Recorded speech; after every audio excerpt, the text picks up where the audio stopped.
Hello everyone, welcome to the second part of question discussion. आज हम लोग question number जी से स्टार्ट करने वाले हैं। क्वेश्चन नंबर जी में बताया गया है कि what do mean difference of 1 volt by a potential. इसका मतलब क्या है कि पोटेंशियल डिफरेंस 1 वोल्ट क्या होता है। जब भी आपको पोटेंशियल डिफरेंस का सवाल मिले तभी दिमाग में पहले ये आना चाहिए कि what is actually electric potential, then आप पोटेंशियल डिफरेंस के बारे में सोच सकते हैं।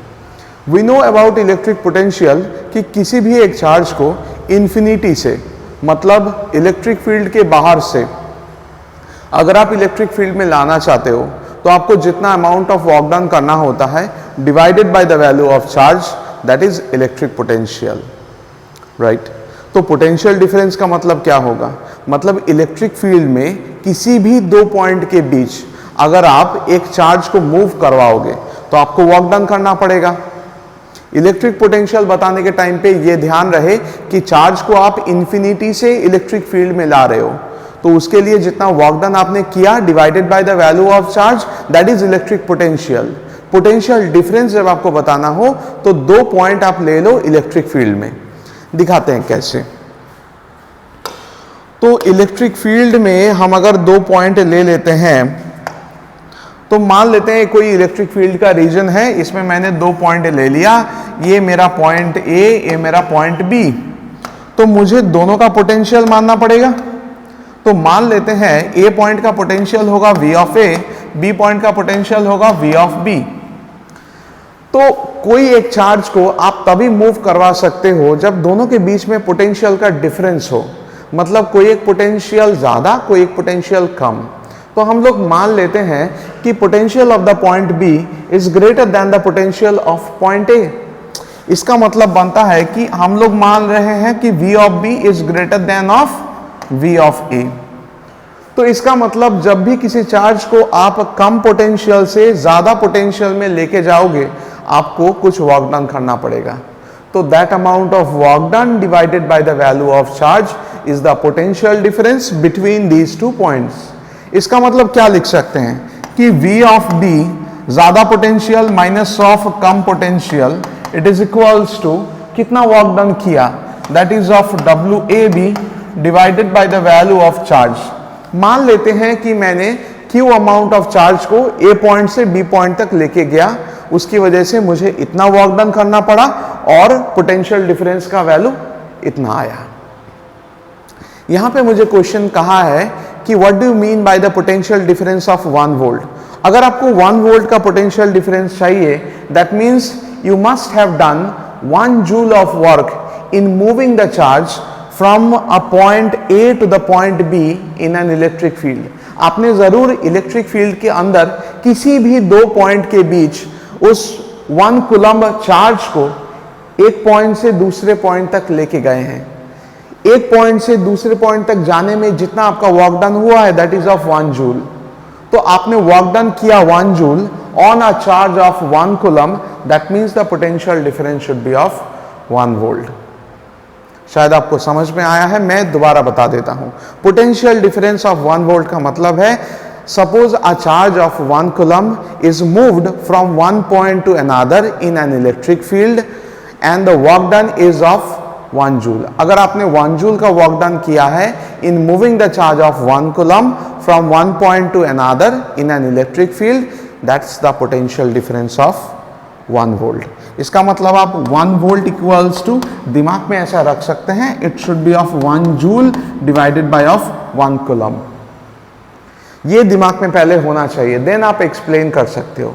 मैंने जो बताया वो आप याद करके इसको सीख नहीं सकते। जिस तरीके से मेरा थिंकिंग प्रोसेस है उसी को डेवलप करके आप इसको सीख सकते हो कि मुझे अगर पोटेंशियल डिफरेंस बताना है तो मुझे इलेक्ट्रिक पोटेंशियल के बारे में सोचना होगा। देन मुझे सोचना है कि इलेक्ट्रिक फील्ड के अंदर दो पॉइंट है, मुझे एक पॉइंट से दूसरे पॉइंट तक चार्ज को लेके जाना होगा। उसके लिए मैंने जितना वर्क डन किया divided by the value of charge is the potential difference. फिर तो आप बना के लिख सकते हो, दिक्कत नहीं है। नेक्स्ट क्वेश्चन की तरफ चलते हैं। इसके बाद है व्हाट इज कैपेसिटर। इसका तो वैरायटी आंसर मिला है। कैपेसिटर क्या होता है? Capacitor is a energy storing device. ये किस तरीके की एनर्जी को स्टोर कर सकता है? ना इलेक्ट्रिकल एनर्जी को स्टोर कर सकता है। कहां स्टोर करेगा? In between the plates. तो capacitor is a energy storing device which stores electrical energy in the form of charges in between the two conducting plates। इतना ही लिखना होता है, पर आप लोग बहुत ज्यादा लिख दिए। ओह, देयर इज अ कॉल आ गया वापस।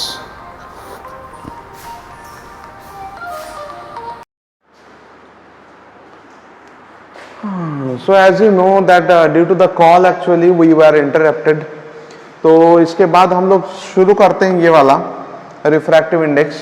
ऐसा वाला क्वेश्चन तो क्लास 10 में पूछा जाता है, फिर भी तुम लोग को पूछा गया। Refractive index of a medium. Refractive index के बारे में तो तुम लोग को पता होगा। अगर कुछ नहीं आता है तो कम से कम स्नेल्स का लॉ लिख के आ जाओ। एक्चुअली होना चाहिए ऐसा कि refractive index for a pair of mediums, मान लेते हैं कि ये बाउंड्री है जो दो मीडियम को सेपरेट करके रखा है। Whenever a light ray is coming from air to water, मान लेते हैं दो मीडियम है, suppose this is air and this is water। What do you mean by refraction? Refraction का मतलब होता है bending of light ray। So whenever the light ray is coming in this way from air, the light ray is coming from air and at the point of refraction, यहाँ पे एक normal draw करना तो चाहिए। ओहो।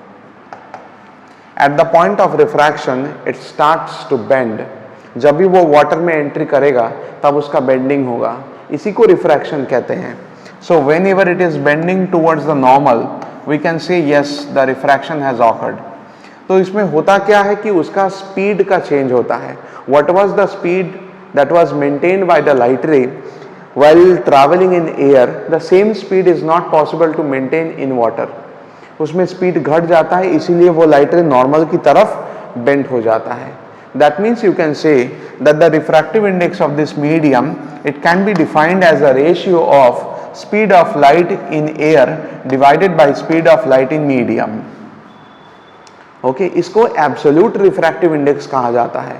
जब भी आप किसी भी मीडियम के रिफ्रैक्टिव इंडेक्स को एयर के रेस्पेक्ट में रिप्रेजेंट करोगे, that is the absolute refractive index of that particular medium. जैसे मैंने एग्जांपल यहाँ पे वाटर का लिया, आप एब्सोल्यूट रिफ्रैक्टिव इंडेक्स ऐसे लिख सकते हो, mu of W with respect to A, मतलब वाटर का refractive index with respect to air. अगर ये नहीं याद आता है तो कम से कम स्नेल का लॉ लिख लो कि refractive index of a medium equals to the sine of angle of incidence to the sine of angle of refraction for the pair of mediums। तो उसमें भी कुछ मार्क्स तो मिल जाता, पर नहीं लिखा। रिफ्रैक्टिव इंडेक्स का तुम लोग लिख के आए sine i by sine r equals to mu, उसमें क्या मार्क्स मिलेगा?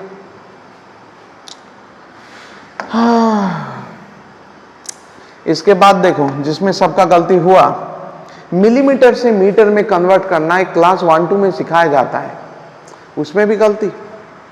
Calculate the dipole moment of ±5 microcoulomb charges when separated by 1 millimetre. Question इतना आसान है कि क्या बताएं। देखो, whenever we have said this is actually the question of a dipole, तो यहाँ पे एक चार्ज है दैट इज ऑफ -5 माइक्रोकूलम, यहाँ पे एक चार्ज है that is of 5 microcoulomb. Okay, ओहो, एक कैपिटल C है। ओके, इन दोनों के बीच का separated distance that is of 1 millimetre. हम लोग डाइपोल के कॉन्सेप्ट में क्या जानते हैं? Suppose the equal and opposite charges are separated by some distance.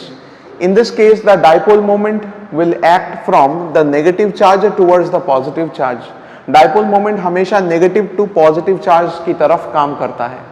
इसका रीजन क्या है बताते हैं। मान लेते हैं कि यहाँ पे ऐसा सिस्टम ऑफ चार्जेस है, ये आपका नेगेटिव, ये आपका positive charge. The positive charge is displaced by 2L vector. This is actually a displacement vector. Positive charge is displaced from the negative charge by an amount of 2L vector. यहाँ पे 2L displacement vector है, तो इसीलिए हम लोग dipole moment का direction भी displacement vector की तरफ ही लेते हैं। Therefore, the dipole moment act from the negative charge towards the positive charge. This is actually the dipole moment P.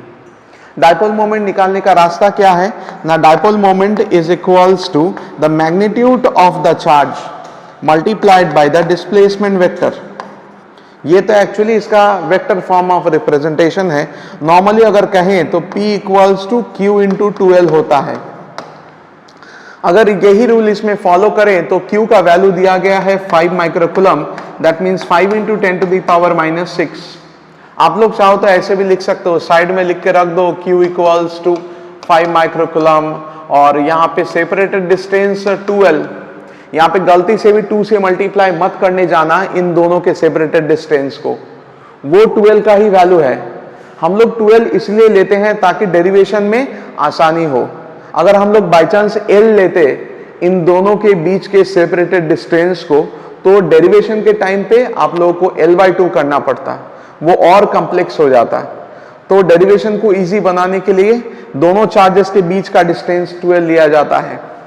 So you can assume it is equals to of 1 millimetre.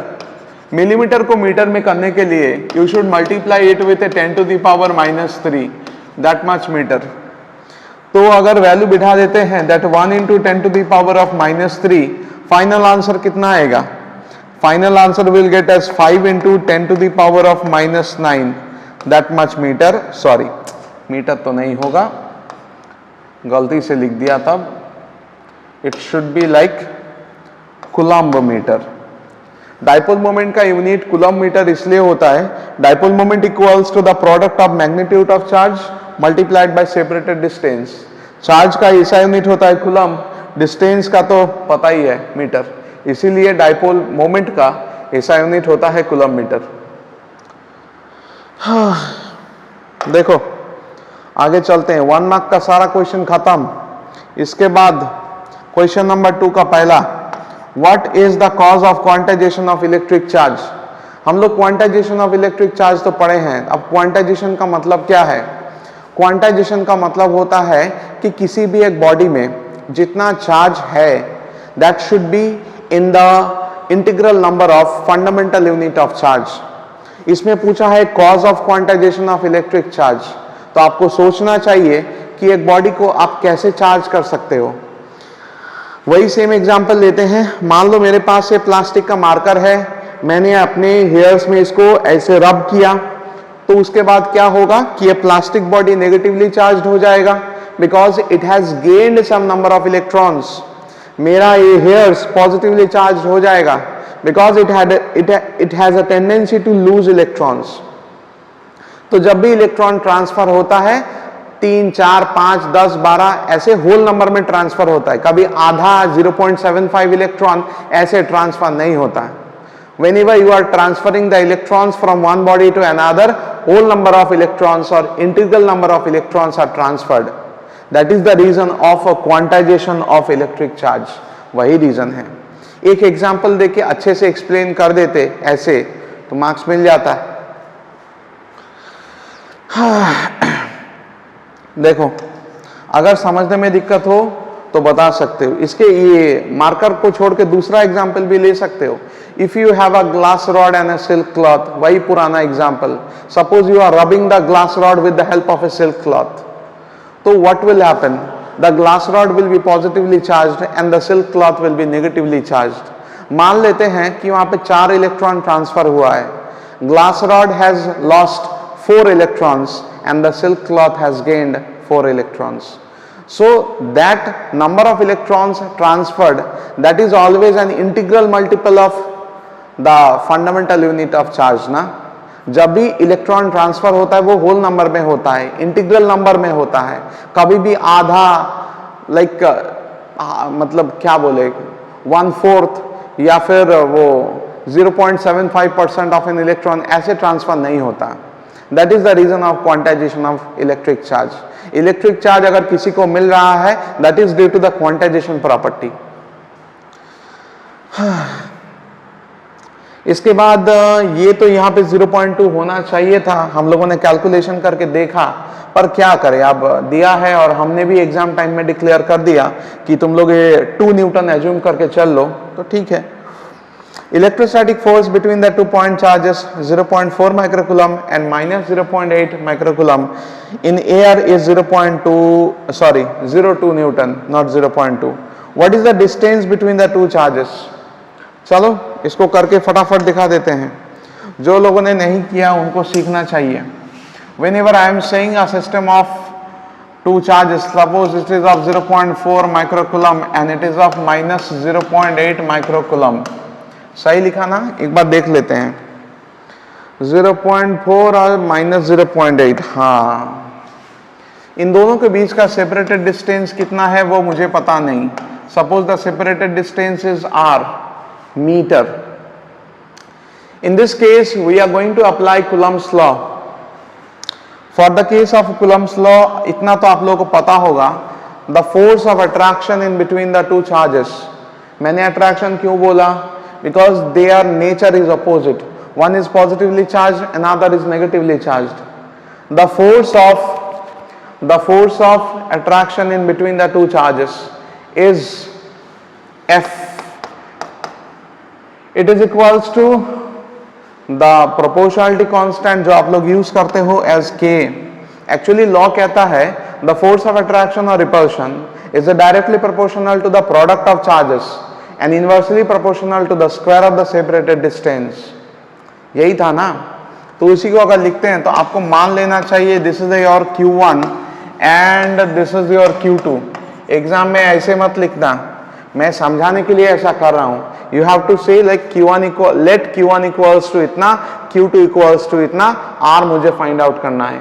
Force का value दे दिया है 2 newton, तो K into of Q1 into Q2 divided by of R square. तो force का value दे दिया है 2 न्यूटन, K का वैल्यू होगा 9 into 10 to the power 9 into of Q1 is 0.4 into 10 to the power -6, क्योंकि ये माइक्रोकूलम में था। आप चाहो तो ऐसे लिख सकते हो Q1 इक्वल्स टू 0.4 माइक्रोकूलम, इसका मतलब होता है 10 टू द पावर -6 से मल्टीप्लाई करो, कूलम में आ जाएगा। वैसे ही आप Q2 को लिख सकते हो -0.8 माइक्रोकूलम, बट मुझे इसका मैग्नीट्यूड चाहिए, डायरेक्शन को लेके कोई फायदा नहीं है। तो आप ऐसे ही यहां पे लिख सकते हो 0.8 into 10 to the power -6 coulomb. अगर आप मैग्नीट्यूड ले लो, आप वर्ड में लिख सकते हो magnitude of Q2, otherwise simply you can write like, चलो वर्ड में ही लिख देते हैं, magnitude of Q2 that is equals to 0.8 into 10 to the power -6 coulomb. क्योंकि हमें यहाँ पे मैग्नीट्यूड बिठाना है, डायरेक्शन ना बिठाने से भी चलेगा। अगर आप गलती से बिठा भी देते हो कोई दिक्कत वाली बात नहीं है। Multiplied by 0.8 into 10 to the power -6 divided by of R square. R square we need to find out, तो 2 से काट दो, 0.2 बन जाएगा। कैलकुलेशन में यहाँ पे क्रॉस मल्टीप्लाई कर लेते हैं। मैं हमेशा कहता हूं कि नंबर्स को और पावर्स को सेपरेट कर दो। यहाँ पे नंबर्स कौन कौन सा है? दिस इज 9, यहाँ पे बचा 0.2, यहाँ पे बचा 0.8। 9 2s are 18, 18 into 8s are 144, मतलब 1.44 आ रहा है। 1.44 into 10 to the power 9 into 10 to the power -6 और -6 मतलब -12, मतलब 10 to the power -12 ऐसा हो जाएगा। इसका मतलब R equals to under root of 1.44 into 10 to the power 9 -12 कितना होता है? -3। आप चाहो तो इतना आंसर रख सकते हो, मार्क्स दे देंगे, कोई दिक्कत नहीं है। आप चाहो तो इसको बाहर भी निकाल सकते हो। 1.44 इसका अगर आप पॉइंट उठाओगे तो इसमें 10 to the power -2 मल्टीप्लाई हो जाएगा। अंडर रूट ऑफ 144 का मतलब होता है 12, तो that is equals to 12 into of root over of 10 to the power -5, root over of 10 to the power -5। आप चाहो तो इतना में ही आंसर रख सकते हो। अगर आपको और इलाबोरेट करना है तो प्रोसेस बता देते हैं, उस तरीके से आप कर सकते हो। Like we can move it इसके बाद आप चाहो तो ऐसे लिख लो कि 12 into of 10 to the power -5 को ऐसे लिखा जा सकता है 10 to the power -1 into 10 to the power -4। तो यहां से 10 टू द पावर -4 जब रूट के बाहर आएगा it should be 10 to the power -2। तो 12 इंटू 10 टू द पावर -2 और रूट के अंदर 10 टू द पावर -1 इतना मीटर। फाइनली इतना कर सकते हैं विदाउट कैलकुलेटर, इसके बाद करने के लिए कैलकुलेटर चाहिए। हाँ भगवान, हो गया। अब state the superposition principle. Superposition principle क्या था? सुपरपोजिशन प्रिंसिपल आपने दो जगह पे पढ़ा। पहला superposition principle of in the case of electric charge, मतलब यहां पे जैसे क्वेश्चन में कहा है superposition principle of electric field due to a system of charges, और पढ़ा आपने वेव ऑप्टिक्स पे। देखो सुपरपोजिशन प्रिंसिपल क्या कहता है? सुपरपोजिशन प्रिंसिपल कहता है लाइक अगर एक चार्ज है डिस्क्रीट चार्ज सिंगल, तो उसका खुद का इलेक्ट्रिक फील्ड होगा और वो किसी अदर के इलेक्ट्रिक फील्ड की वजह से अफेक्टेड नहीं हो सकता, उसका इलेक्ट्रिक फील्ड कांस्टेंट है। तो मान लेते हैं we have a system of charges, मान लेते हैं यहाँ पे 3 या 4 आप ले सकते हो, ये आपको समझाने के लिए है। ये मान लो Q1, this is your Q2 and this is your Q3। We have to find out net electric field intensity at this point. तो Q1 की वजह से मुझे यहाँ पे कुछ इलेक्ट्रिक फील्ड इंटेंसिटी मिलेगा, Q2 की वजह से भी मिलेगा, Q3 की वजह से भी मिलेगा। तो मान लेते हैं कि Q1 से इसका जो डिस्टेंस है that is of R1, Q2 से इसका जो डिस्टेंस है दैट इज ऑफ R2 और Q3 से इसका जो डिस्टेंस है दैट इज ऑफ R3। अगर आपको वेक्टर फॉर्म में लिखना है तो these all are should be position vectors like R1 vector, R2 vector and R3 vector. अच्छा, आपको पोजीशन वेक्टर के बारे में तो पता है, यूनिट वेक्टर के बारे में पता है। यूनिट वेक्टर अगर यही लाइन के थ्रू काम करता है, R1 वेक्टर का यूनिट वेक्टर कौन सा होगा? Unit vector which is acting along this line it should be R1 cap। R1 cap एक यूनिट वेक्टर है जो इस लाइन बराबर काम करेगा। सिमिलरली यहाँ पे R2 वेक्टर का यूनिट वेक्टर कौन सा होगा? Unit vector should B R2 cap. अब आपको लग रहा होगा कि यूनिट वेक्टर क्यों चाहिए? जब आप इलेक्ट्रिक फील्ड को वेक्टर फॉर्म में रिप्रेजेंट करोगे तब आपको यूनिट वेक्टर चाहिए। तो इसीलिए R2 वेक्टर का यूनिट वेक्टर होता है R2 कैप जो इस लाइन बराबर काम करता है। सिमिलरली R3 का यूनिट वेक्टर होता है R3 कैप जो इस लाइन बराबर काम करता है। मैंने ज्यादा चार्जेस नहीं लिया क्योंकि सबके लिए बताना पड़ता। Now net electric field intensity at this point, इस पॉइंट का नाम दे देते हैं P।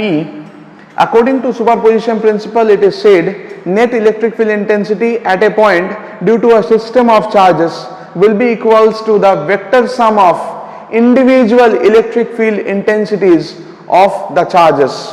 मतलब net electric field intensity at point P, net electric field intensity at point P, net electric field intensity at point P that is of E net vector, it is equals to Q1 की वजह से जो electric field मिला eight this point that should B E1 vector. Value find out करेंगे इसका, पहले लिख लेते हैं। Q2 की वजह से जो इलेक्ट्रिक फील्ड मिलेगा that should be E2 vector. Q3 की वजह से जो इलेक्ट्रिक फील्ड मिलेगा that should be E3 vector. इसमें और भी अगर चार्जेस हो, suppose we have n number of charges, तो इसको भी आप dot dot dot E of n तक लिख सकते हो। इसी तरीके से इसमें E1 का वैल्यू अगर आपको निकालना हो, जस्ट फॉर नॉलेज, E1 का वैल्यू अगर आपको निकालना हो that should be equals to, formula क्या है sir? K into Q1 divided by of R1 square. रहने दो, अगर इसको वेक्टर फॉर्म में लिखना है so E1 vector should be equals to K into Q1 by R1 square. यहाँ पे R1 स्क्वायर मतलब R1 वेक्टर का मैग्नीट्यूड का स्क्वायर है ये, multiplied by the unit vector. इसके लाइन बराबर जो यूनिट वेक्टर काम कर रहा है उसको यहां पे लिखना पड़ेगा। क्यों? क्योंकि लेफ्ट हैंड साइड में आपने वेक्टर को लिखा, राइट हैंड साइड में आपने मैग्नीट्यूड को लिखा, फिर आपको डायरेक्शन तो लिखना बनता है ना। सिमिलरली अगर आप E2 वेक्टर को देखो, it should be k into Q2 divided by of R2 square multiplied by of R2 cap, और इसी तरीके से E3 should be written as k into Q3 divided by of R3 square multiplied by R3 cap. इस तरीके से लिखा जाता है। मतलब net electric field intensity at a point due to a system of charges should be equals to the vector sum of individual electric field intensities of the charges. भूख लग गया हमें। चलो, what is electric dipole? Electric dipole तो तब बता दिया था। Electric dipole is a system of two equal and opposite charges. फिर से बता देते हैं। तो हम लोग मान लेते हैं इलेक्ट्रिक डाइपोल ऐसा होता है। Suppose this is the negative charge, this is the positive charge, this is the displacement vector we had taken. This is actually 2L vector. Dipole moment ऐसे लिखा जाता है। So we can say electric dipole is a system of two equal and opposite charges separated by some distance. इतना कितना छोटा है answer. Dipole moment उसके बाद का क्वेश्चन था। डाइपोल मोमेंट, और आप ऐसे लिख सकते हो electric dipole moment. Electric dipole moment कैसे बोला था? Electric dipole moment is equals to the magnitude of the charge multiplied by ये 12 वेक्टर। अगर आप उसका सिर्फ मैग्नीट्यूड कहना चाहते हैं तो इसको आप ऐसे भी लिख सकते हो, सिंपल। ए बिना वेक्टर का है, ए इसका वेक्टर फॉर्म है। तो आप ऐसे बताओ कि electric dipole moment is the product of the magnitude of the charge multiplied by the separated distance between the charges. ये बताना आपके लिए ज्यादा आसान है, इसीलिए मैंने वैसा ही बताया। फिर से बता देता हूं, electric dipole moment is the product of the magnitude of the charge multiplied by the separated distance. चलो, इसके बाद इलेक्ट्रिक फ्लक्स। इलेक्ट्रिक फ्लक्स, तुम लोग आजकल मैग्नेटिक फ्लक्स पढ़ रहे हो ना, सेम ही तो है इलेक्ट्रिक फ्लक्स। मैग्नेटिक फ्लक्स पढ़ाने से पहले मैंने क्लास में पूछा था इलेक्ट्रिक फ्लक्स क्या होता है। इलेक्ट्रिक फ्लक्स मतलब, फिर से बताना होगा। इलेक्ट्रिक फ्लक्स का मतलब क्या है? Suppose these are the electric field lines. मैंने कोशिश किया यूनिफॉर्म इलेक्ट्रिक फील्ड लाइंस को बनाने का। Suppose some number of electric field lines are passing through that particular surface area. तो electric flux is the number of electric field lines passing through a particular surface area. एक surface area अगर आपको दिया गया है, उसके through जितना number of electric field lines पास होगा, that is the value of electric flux. Electric flux को आपको याद है phi of E से लिखा जाता है, that is equals to the dot product of electric field and area vector. ये just knowledge के लिए था। शायद फोन में बैटरी नहीं होगा, आज यहीं पे खत्म करना पड़ेगा। Oh my God, 6:46। चलो अगले वीडियो में बाकी सारा कॉन्सेप्ट। अगला वाला क्या है देख तो ले जरा। What is capacitor? एक ही क्वेश्चन के लिए 2-2 मार्क्स मिल जाता है, फिर भी नहीं लिखता है।